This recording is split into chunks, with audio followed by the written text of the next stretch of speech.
12 मार्च हिंदी का 100% real paper मिल चुका है। नमस्कार प्यारे बच्चों, स्वागत आप सभी का आपके अपने YouTube चैनल में। अगर आप राजस्थान बोर्ड कक्षा 10 के स्टूडेंट हैं और 12 मार्च हिंदी पेपर की आप तैयारी कर रहे हैं तो ये वीडियो आप सभी बच्चों के लिए स्पेशल है, तो वीडियो को आपको कंप्लीट देखना है। अगर आपने एग्जाम से पहले इस पूरे पेपर तो 12 मार्च को हिंदी के पेपर में पूरे 80 नंबर आप फोड़ सकते हैं और पूरे 80 नंबर आप आराम से ला सकते हैं। तो वीडियो को आपको कंप्लीट देखना है और इस वीडियो के अंदर 12 मार्च हिंदी का पूरा पेपर इस वीडियो के अंदर मैं आपको देने वाला हूं। तो सबसे पहले पेपर में आप देख सकते हैं यहाँ पर पेपर में QR कोड है वो दिया गया है और नंबर ऑफ क्वेश्चन यानी टोटल क्वेश्चन है वो आपके 19 है और नंबर ऑफ प्रिंटेड पेज और पेपर में टोटल पेज है आपके पेपर में ये बॉक्स दिया गया है। तो इस बॉक्स में सबसे पहले आपको आपके जो नामांकन रोल नंबर है वो आपको फिल करने हैं और यहाँ पर क्वेश्चन बुकेट नंबर भी आपको दे रखा है S72450008। ये आपके क्वेश्चन बुकेट नंबर है और ये हिंदी का आपके S02 और यहाँ पर माध्यमिक परीक्षा 2025 का ये पेपर है आपके और सेकेंडरी एग्जामिनेशन 2025 का पेपर है जो आपके 12 मार्च को होने वाला है। और 12 मार्च से पहले अगर आपने इस वीडियो को आपने कंप्लीट देख लिया और ये पूरा पेपर आपने अच्छे से तैयार कर लिया तो 12 मार्च हिंदी के पेपर में पूरे 80 नंबर आप फोड़ सकते हैं, पूरे 80 नंबर आप अचीव कर सकते हैं और पूरा पेपर विद सॉल्यूशन इस वीडियो के अंदर मैं आपको बताने वाला हूं। हिंदी का ये पेपर है आपके और समय है वो आपको 3 घंटे 15 मिनट दिए गए हैं। 3 घंटे 15 मिनट में हिंदी का ये पूरा पेपर आपको हल करना है। तो सबसे पहले देखिए यहाँ पर पूर्णांक दे रखा है 80 नंबर का ये पेपर आपके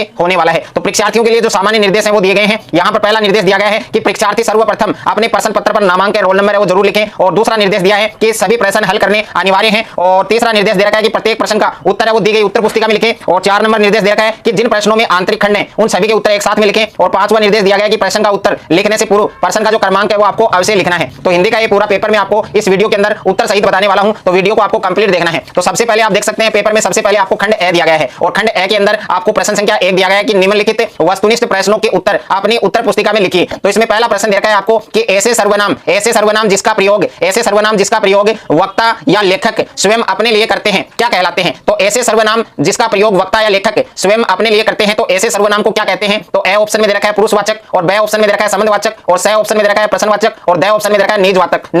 तो इस क्वेश्चन का सही उत्तर होगा आपके ऑप्शन नंबर डी यानी निजवाचक सर्वनाम इस क्वेश्चन का करेक्ट आंसर है। उसके बाद में दूसरा प्रश्न दे रखा है आपको, सेकंड क्वेश्चन आपके दिया गया है कि विशेषण के भेदों की संख्या है। तो विशेषण के जो भेद हैं उनकी संख्या आपको बतानी है कि विशेषण के कितने भेद होते हैं। तो ए ऑप्शन में दे रखा है 5, बी ऑप्शन में दे रखा है 4 और सी ऑप्शन में दे रखा है 3 और डी ऑप्शन में दे रखा है आपको 2। तो इस क्वेश्चन का सही उत्तर होगा आपके ऑप्शन नंबर ए यानी विशेषण है उसके भेदों की जो संख्या है वो कितनी है 5 यानी विशेषण के 5 भेद होते हैं। तो ए ऑप्शन इस क्वेश्चन का करेक्ट आंसर होगा। उसके बाद में तीसरा प्रश्न दे रखा है आपको कि क्रिया विशेषण के भेद होते हैं। तो क्रिया विशेषण के कितने भेद होते हैं। ए ऑप्शन में दे रखा है आपको 2 और बी ऑप्शन में दे रखा है 3 और सी ऑप्शन में दे रखा है आपको 4 और डी ऑप्शन में दे रखा है 5। तो क्रिया विशेषण के कितने भेद होते हैं 5 होते हैं। तो डी ऑप्शन आपका सही होगा यानी इस प्रश्न का सही उत्तर आपके ऑप्शन नंबर डी होगा। उसके बाद में 4 नंबर प्रश्न दे रखा है आपको कि गर्मी शब्द इसमें प्रयुक्त प्रत्यय आपको बताना है। तो गर्मी आपको एक शब्द दिया गया है, इस शब्द में आपको प्रयुक्त प्रत्यय बताना है। तो ए ऑप्शन में दे रखा है आपकी मी और बी ऑप्शन में दे रखा है बड़ी ई और सी ऑप्शन में दे रखा है रमी और डी ऑप्शन में दे रखा है आपको री। तो इस प्रश्न का सही उत्तर होगा आपके ऑप्शन नंबर बी होगा यानी गर्मी शब्द में प्रयुक्त प्रत्यय क्या है, इसमें बड़ी ई होगी तो इसमें बी ऑप्शन है वो आपका करेक्ट होगा। उसके बाद में प्रश्न संख्या 5 आपको दिया गया है। क्वेश्चन नंबर 5 आप देख सकते हैं कि एक आदर्श राजा का धर्म, यहां पर देखिए क्वेश्चन नंबर 5 को आप देख सकते हैं कि एक आदर्श राजा का धर्म है कि प्रजा सताई न जाए। एक आदर्श राजा का धर्म क्या है कि प्रजा है वो सताई न जाए। यह उक्ति किसके द्वारा कही गई है। तो ए ऑप्शन में रखा है गोपियों के, बी ऑप्शन में उद्धव के, सी ऑप्शन में सूरदास के और डी ऑप्शन में श्री कृष्ण के। तो एक राजा का धर्म है कि प्रजा सताई न जाए, यह पंक्ति किसके द्वारा कही गई है, यह गोपियों के द्वारा कही गई है। तो इसमें ए ऑप्शन है वो आपका करेक्ट होगा। उसके बाद में नेक्स्ट है आपके प्रश्न संख्या 6 आपको दिया गया है कि प्रस्तुत, प्रश्न संख्या 6 आप देख सकते हैं कि प्रस्तुत आत्मकथ्य रचना के लेखक कौन है। तो प्रस्तुत आत्मकथ्य रचना के जो लेखक है उनका नाम आपको बताना है। तो ए ऑप्शन में रखा है जयशंकर प्रसाद और बी ऑप्शन में रखा है तुलसीदास और सी ऑप्शन में रखा है सूरदास और डी ऑप्शन में रखा है देव। तो प्रस्तुत आत्मकथ्य रचना के जो लेखक है उनका नाम क्या है, उनका नाम है जयशंकर प्रसाद। तो इस प्रश्न का सही उत्तर क्या होगा आपके ऑप्शन नंबर ए होगा। उसके बाद में 7वां प्रश्न दे रखा है आपको, प्रश्न संख्या 7 है कि सूरज की किरणों का रूपांतर है। तो जो सूरज है उसकी किरणों का रूपांतर कौन है। तो ए ऑप्शन में रखा है फसल, बी ऑप्शन में रखा है मिट्टी और सी ऑप्शन में रखा है हवा और डी ऑप्शन में रखा है पानी। तो यहाँ पर प्रश्न में आपको क्या पूछा गया है कि फसलों सूरज की किरणों का रूपांतर कौन है, फसल है। तो इस प्रश्न का सही उत्तर क्या होगा आपके ऑप्शन नंबर ए होगा यानी फसल। उसके बाद में 8वां प्रश्न दे रखा है आपको कि निम्न में से क्या संगतकार के स्वर की विशेषता नहीं है।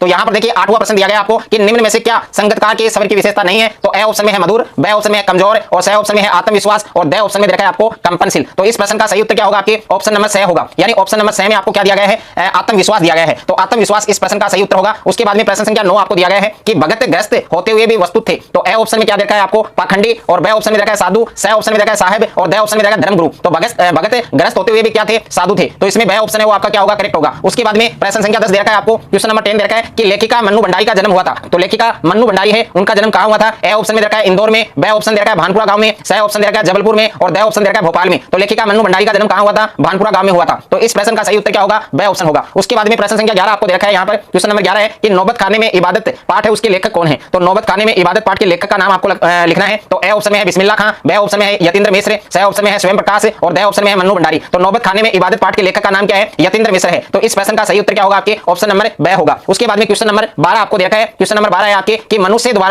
द्वारा आत्म विनाश के साधनों का प्रयोग किया जाना है। तो ए ऑप्शन में है सभ्यता, बी ऑप्शन में है संस्कृति और उसके बाद में सी ऑप्शन में दे रखा है आपको यहां पर वीरता और डी ऑप्शन में दे रखा है आपको असभ्यता। तो इस प्रश्न का सही उत्तर क्या होगा? आपके ऑप्शन नंबर ड होगा यानी असभ्यता। उसके बाद में प्रश्न संख्या 13 आपको दे रखा है, क्वेश्चन नंबर 13 है आपके कि शिव पूजन सहाय बचपन में अपने पिताजी के साथ कौन सा खेल खेलता था? तो ए ऑप्शन में है कबड्डी, बी ऑप्शन में है क्रिकेट और सी ऑप्शन में है आपके खो खो और डी ऑप्शन में है आपकी कुश्ती। तो इस प्रश्न का सही उत्तर होगा आपके इस प्रश्न का सही उत्तर आपके ऑप्शन नंबर ड होगा यानी कुश्ती। उसके बाद में प्रश्न संख्या 14 आपको दिया गया है कि गैंगटॉक, प्रश्न संख्या 14 है कि गंतोक का क्या अर्थ है? तो ए ऑप्शन में है जलाशय और बी ऑप्शन में दे रखा है आपको चोटी और सी ऑप्शन में दे रखा है आपको पहाड़ और डी ऑप्शन में दे रखा है आपको मेटुला।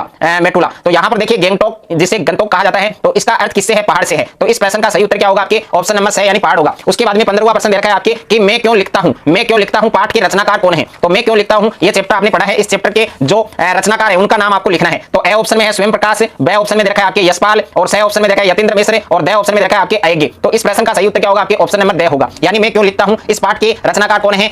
अयज्ञ है। तो इसमें डी ऑप्शन आपका करेक्ट होगा। उसके बाद में यहां पर सेकंड प्रश्न आपको दिया गया है कि रिक्त स्थानों की पूर्ति कीजिए। तो इसमें आपको रिक्त स्थानों की पूर्ति करनी है। इसमें पहला प्रश्न दे रखा है आपको कि सर्वनाम शब्दों में मुख्यतः कारक होते हैं। तो सर्वनाम शब्द हैं इनमें मुख्यतः कितने कारक होते हैं? तो इस प्रश्न का सही उत्तर होगा आपके 7। तो इसमें आपको 7 फिल करना है। ओके। उसके बाद में सेकंड दे रखा है आपको, दूसरा प्रश्न दिया गया है आपको कि मैं रिक्त स्थान दिया गया है स्टार्टिंग में ही आपको रिक्त स्थान में आपको क्या दिया गया है कि रिक्त स्थान और उसमें में संक्रमक और आक्रमक दोनों प्रकार की क्रियाओं का प्रयोग होता है। तो कौन से वाक्य में संक्रमक और आक्रमक दोनों क्रियाओं का प्रयोग होता है? तो उस वाक्य को क्या कहते हैं? कृत वाक्य कहते हैं। तो इसमें आपको कृत वाक्य लिखना है और ये नाम है ये आपको सही से लिखना है। इसमें मात्रा वगैरह जो भी अशुद्धियां हैं वो आपको नहीं लिखनी है, शुद्ध वाक्य आपको लिखना है। क्योंकि अगर वाक्य में आपने कहीं पर भी मिस्टेक कर दी लिखने में तो इसके नंबर है वो आपके कट हो सकते हैं। ओके, आपके मार्क्स कट सकते हैं। तो ये नाम आपको अच्छे से लिखना है कृतवाच्य। उसके बाद में तीसरा प्रश्न दे रखा है आपको कि वे प्रत्यय जो संज्ञा सर्वनाम और विशेषण के बाद लगकर नए शब्दों की रचना करते हैं उन्हें कौन सा प्रत्यय कहते हैं? तो इसमें आपको क्या फिल करना है? तदित। इसमें क्या आएगा? आपके तदित प्रत्यय आएगा। ओके, यानी तदित नाम है वो आपको सही से लिखना है तदित। ये तदित प्रत्यय की परिभाषा है आपकी कि वे प्रत्यय जो संज्ञा सर्वनाम और विशेषण के बाद लगकर नए शब्दों की रचना करते हैं उन्हें तदित प्रत्यय कहते हैं। उसके बाद में 4 नंबर दे रखा है आपके कि तत्पुरुष समास के उपभेद प्रमुखतः होते हैं। तो जो तत्पुरुष समास है उसके उपभेद है उनकी संख्या कितनी होती है? 6 होती है। तो इसमें आपको 6 फिल करना है। ओके। उसके बाद में तीसरा प्रश्न दिया गया आपको निम्नलिखित अपठित गद्यांश को पढ़कर नीचे दिए गए प्रश्नों के उत्तर अपनी उत्तर पुस्तिका में लिखिए। यानी ये गद्यांश दे रखा है आपको, इसको पहले आराम से अच्छे से आपको पढ़ना है कि कुंभ का मुख्य प्रदर्शन साधुओं का गंगा स्नान है और वे साधु अपने अपने पंथ का जुलूस बनाकर एक निश्चित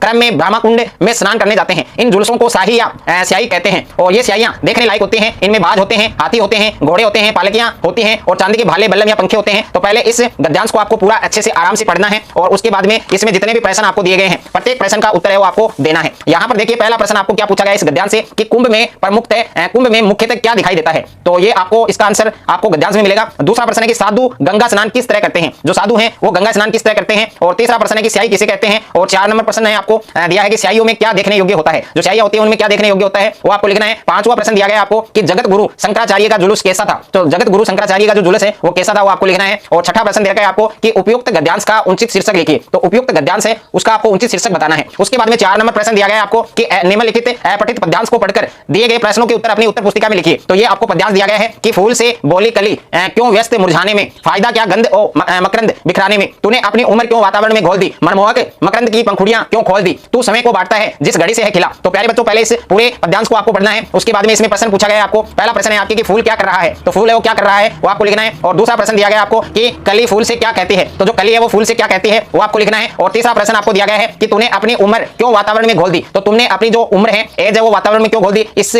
कथन का आशय है वो आपको प्रकट करना है। और 4 नंबर प्रश्न पूछा गया है आपको कि कवि के अनुसार आदर्श जीवन कैसा होता है? तो कवि के अनुसार आदर्श जीवन है वो कैसा होता है वो आपको लिखना है। 5वां प्रश्न देखा है आपको कि वह कभी पाता नहीं है जो कभी खोता नहीं। इस पंक्ति के आधार पर बताइए कि जीवन का सच्चा आनंद है वो किस बात में है? सच्चा आनंद है वो किस बात में है वो आपको लिखना है। और यहाँ पर 6ठा प्रश्न देखा है आपको कि इस पद्यांश के लिए आपको उपयुक्त जो शीर्षक है वो आपको लिखना है। उसके बाद में खंड ब देखा है आपको और खंड ब के अंदर निम्नलिखित लघुतरात्मक प्रश्नों के जो उत्तर है वो लगभग 40 शब्दों में लिखने हैं। तो खंड ब के अंदर सभी प्रश्न आपके लघुतरात्मक हैं। तो इसमें 5वां प्रश्न आपको दिया गया है कि गोपियों के अनुसार राजा का जो धर्म है वो क्या होना चाहिए? तो गोपियों के अनुसार राजा का धर्म क्या होना चाहिए वो आपको लिखना है। और 6ठा प्रश्न देखा है कि तप्त धरा जल से फिर शीतल कर दो, बादल गरजो। इस पंक्ति का जो आशय है वो आपको स्पष्ट करना है। उसके बाद में 7वां प्रश्न दे रखा है आपको कि कैप्टन मूर्ति पर चश्मा बार बार क्यों बदल देता था। जो कैप्टन है वो मूर्ति पर चश्मा है वो बार बार क्यों बदल देता था, बार बार क्यों चेंज कर देता था, क्या रीजन है वो आपको लिखना है। 8वां प्रश्न दे रखा है मन्नू भंडारी और उसके पिता के बीच क्या मतभेद थे और उनके मतभेद के कोई 2 कारण आपको लिखने हैं। तो मन्नू भंडारी और उसके पिता के बीच जो मतभेद था उसके कोई 2 कारण है, 2 रीजन है, वो आपको लिखने हैं। और प्रश्न संख्या 9 आपको दे रखा है कि बच्चे माता पिता के प्रति अपने प्रेम को कैसे अभिव्यक्त करते हैं। तो जो बच्चे हैं वो माता पिता के प्रति अपने प्रेम है उसको कैसे अभिव्यक्त करते हैं वो आपको लिखना है। और 10वां प्रश्न दे रखा है आपको कि ये हिमशिखर जल स्तंभ है पूरी एशिया के, इसके कहने का क्या आशय है। तो ये हिमशिखर जल स्तंभ है पूरी एशिया के, इसके कहने का जो आशय है, जो अभिप्राय है वो आपको स्पष्ट करना है। और 11वां प्रश्न दे रखा है कि दाल में काला होना, इस मुहावरे का क्या अर्थ होगा। तो इस मुहावरे का अर्थ आप सभी बच्चों को कमेंट बॉक्स में बताना है, सभी बच्चों को बताना है कि दाल में काला होना इस मुहावरे का क्या अर्थ होगा। और आप चाहें तो इसका वाक्य में प्रयोग है वो भी आप कमेंट बॉक्स में कर सकते हैं, इसका आंसर दे सकते हैं। उसके बाद में खंड 6 दे रखा है आपके, और खंड 6 में सभी प्रश्न आपको दीर्घ उत्तरीय दे रखे हैं। और इसमें प्रश्न संख्या 12 आपको दिया गया है कि निम्नलिखित पठित गद्यांश को पढ़कर पूछे गए प्रश्नों के उत्तर अपनी उत्तर पुस्तिका में लिखिए। तो ये आपको पठित गद्यांश दिया गया है जो बुक से है आपके, कि एक संस्कृत व्यक्ति किसी नई चीज की खोज करता है किंतु उसकी संतान को वह अपने पूर्वज से अनायास ही प्राप्त हो जाती है। जिस व्यक्ति की बुद्धि ने अथवा उसके विवेक ने किसी भी नए तथ्य का दर्शन किया है वह व्यक्ति ही वास्तविक संस्कृत व्यक्ति है। तो प्यारे बच्चों पहले इस पठित गद्यांश को आपको आराम से अच्छे से आपको पढ़ना है, ध्यानपूर्वक पढ़ना है। और इसमें पहला प्रश्न आपको दिया गया है कि लेखक के अनुसार संस्कृत व्यक्ति कौन है। तो लेखक के अनुसार संस्कृत व्यक्ति कौन होता है वो आपको लिखना है, इसका आंसर आपको इस गद्यांश में मिलेगा। दूसरा प्रश्न है कि संस्कृत व्यक्ति ही संस्कृत व्यक्ति की संतान को कौन सा लाभ प्राप्त हो जाता है। सभ्य और संस्कृत व्यक्ति में क्या अंतर बताया गया है वो भी आपको स्पष्ट करना है। उसके बाद में प्रश्न संख्या 3 दे रखा है आपको, क्वेश्चन नंबर 3 दे रखा है आपको गद्यांश का कि आज के भौतिक विज्ञान के विद्यार्थी सभ्य व्यक्तियों की श्रेणी में आएंगे या संस्कृत व्यक्तियों की श्रेणी में आएंगे वो आपको लिखना है। और 4 नंबर प्रश्न दे रखा है कि भौतिक विज्ञान के छात्रों को संस्कृत कब कहा जा सकता है। तो भौतिक विज्ञान के जो छात्र हैं, जो विद्यार्थी हैं, उनको संस्कृत कब कहा जा सकता है वो आपको लिखना है। और अथवा में भी आपको एक पठित गद्यांश दिया गया है, अगर आप ये वाला करना चाहे तो ये कर सकते हैं। पहले इसको पढ़ेगी, यहाँ पर खाली बैठे कल्पना करते रहने की पुरानी आदत है। नवाब साहब की असुविधा और संकोच के कारण का अनुमान करने लगे। संभव है नवाब साहब ने बिल्कुल अकेले यात्रा कर सकने के अनुमान में किफायत के विचार से सेकंड क्लास का टिकट खरीद लिया हो और अब गवारा नहीं हो कि शहर का कोई सफेद पोश उन्हें मंजिले दर्जे में सफर करता देखे। तो प्यारे बच्चों ये पूरा अच्छे से आराम से आपको पढ़ना है। इसमें पहला प्रश्न आपको दिया गया है कि लेखक ने नवाब साहब की असुविधा और संकोच के बारे में क्या अनुमान लगाया है वो आपको लिखना है। और दूसरा प्रश्न दे रखा है कि लेखक की नवाबों के बारे में क्या धारणा है। और तीसरा प्रश्न है आपके कि लेखक की क्या आदत थी और क्यों, ये आपको लिखना है। 4 नंबर प्रश्न है आपके कि इस गद्यांश में लेखकों के स्वभाव की क्या विशेषताएं सामने आती हैं वो आपको लिखना है। उसके बाद में प्रश्न संख्या 13 है आपके कि निम्नलिखित पठित पद्यांश को ध्यानपूर्वक पढ़कर पूछे गए प्रश्नों के उत्तर अपनी उत्तर पुस्तिका में लिखिए। तो पहले देखिए ये जो पद्यांश आपको दिया गया है कि मिला कहां वह सुख जिसका मैं सौपन देखकर जाग गया, आलिंगन में आते आते मुस्कुरा कर जो भाग गया, जिसके अरुण कपोलों की मतवाली सुंदर छाया में अनुरागिनी उषा लेती थी नीज सुहाग मधु माया में। तो प्यारे बच्चों पहले इस पठित पद्यांश को आपको आराम से ध्यानपूर्वक पढ़ना है। इसमें पहला प्रश्न दिया गया है कि कवि को कौन सा सुख नहीं मिल सका। तो कवि को कौन सा सुख नहीं मिल सका वो आपको लिखना है। और दूसरा प्रश्न है कि जिसके अरुण कपोलों की मतवाली सुंदर छाया में, इस कथन का क्या आशय है वो आपको स्पष्ट करना है। तीसरा प्रश्न है कवि ने स्वयं को थका पथिक क्यों कहा है और अथवा कविता में थका पथिक वो कौन है। और 4 नंबर है थके पथिक की पंथा जिसके लिए प्रयुक्त हुआ है, इसका क्या अभिप्राय है, इसका क्या आशय है वो आपको स्पष्ट करना है। और अथवा में भी आपको एक पठित पद्यांश दिया गया है, अगर आप इसको करना चाहें तो इसको कर सकते हैं कि बादल गरजो घेर घेर गौर गगन धराधर हो ललित ललित काले घुंघराले। और यहां पर आपको दे रखा है कि बाल कल्पना कैसे पाले। तो प्यारे बच्चों पहले इस पठित पद्यांश को पढ़िए आराम से ध्यानपूर्वक। इसमें पहला प्रश्न दिया गया है कि कवि बादल से गुजरने का आग्रह क्यों कर रहा है। और दूसरा प्रश्न है कि कवि ने बादल को नवजीवन वाले क्यों कहा है। और तीसरा प्रश्न है कि बादल है वो किसका प्रतीक है और क्यों है वो आपको लिखना है। 4 नंबर प्रश्न है कवि बादल से क्या करने को अनुरोध कर रहा है, यानी कवि बादल से क्या करने का अनुरोध कर रहा है वो आपको लिखना है। उसके बाद में प्रश्न संख्या 14 है आपके कि अपने खां साहब रियाजी और सवादी दोनों रहे हैं नौबत खाने में इबादत पाठ के आधार पर इस कथन को आपको स्पष्ट करना है। और अथवा में प्रश्न दे रखा है कि उसमें उनका विश्वास बोल रहा था, वह चरम विश्वास जो हमेशा ही मृत्यु पर विजय होता आया है। इस कथन में बाल गोविंद भगत के किस विश्वास के बारे में बताया गया है वो आपको लिखना है। और उसके बाद में प्रश्न संख्या 15 है कि अट नहीं रही है कविता ने चरित्र फागुन के सौंदर्य के विभिन्न चित्र अपने शब्दों में प्रस्तुत कीजिए। उसके बाद में अथवा में प्रश्न दे रखा है कि गोपियों ने यह क्यों कहा कि हरि अब राजनीति पढ़ आए हैं। उसके बाद में प्रश्न संख्या 16 आपको दे रखा है कि मन्नू भंडारी के कर्तृत्व एवं व्यक्तित्व के बारे में लिखना है, यानी इसका जीवन परिचय आपको देना है। और अथवा में प्रश्न है आपके कि सूरदास के कर्तृत्व व्यक्तित्व के बारे में लिखिए। तो दोनों में से एक का जीवन परिचय आपको देना है। और खंड द है आपके, खंड द में प्रश्न संख्या 17 है आपके कि फौजी छावनी पर लिखे लेख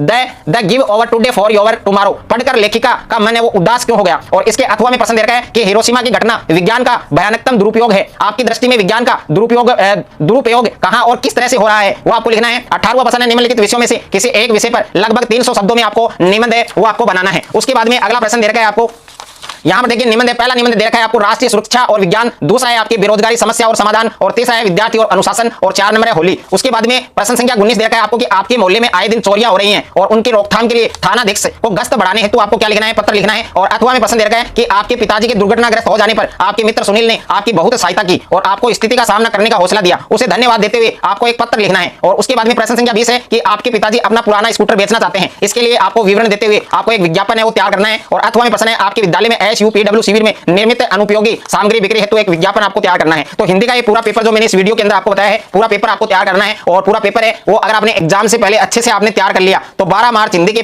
पेपर में पूरे 80 नंबर हैं वो आप फोड़ सकते हैं। और अगर आपको ये वीडियो अच्छा लगे तो वीडियो को आप ज्यादा से ज्यादा शेयर करें, ज्यादा से ज्यादा वीडियो को लाइक करें, और चैनल पर आप नए हैं तो चैनल को आप सब्सक्राइब कर लीजिए और साथ में नोटिफिकेशन बेल को प्रेस कर लीजिए।